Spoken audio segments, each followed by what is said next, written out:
మేడిగడ్డ నిర్మాణం లోపాలమయంగా ఉంది అన్నారు. అనుసరించాల్సిన మెథడాలజీకి విరుద్ధంగా బ్యారేజీ పనులు ఉన్నాయి అన్నారు. మూడో రోజు విచారణలో నిపుణుల కమిటీ దృష్టికి కీలక అంశాలు ఇవ్వనున్నారు.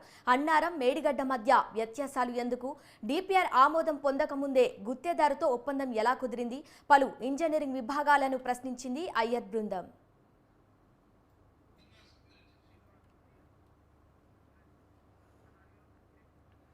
ఇదే అంశానికి సంబంధించి మరింత సమాచారాన్ని మా బ్యూరో చీఫ్ శ్రీనివాస్ అందిస్తారు. చెప్పండి శ్రీనివాస్.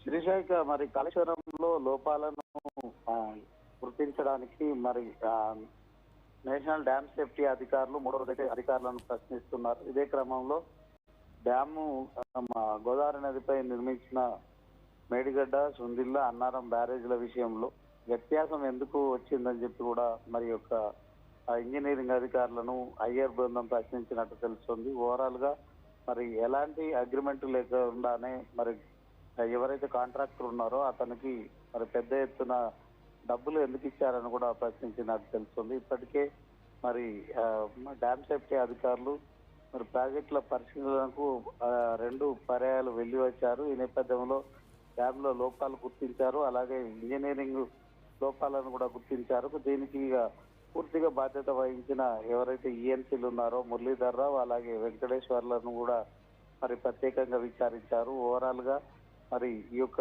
మేడిగడ్డ బ్యారేజ్ కి సంబంధించిన డిజైన్ ఎవరు రూపొందించారనే విషయంలో కూడా మరి ఇప్పటికే అధికారులు మరి వారిని ప్రశ్నించినట్టు తెలుస్తుంది.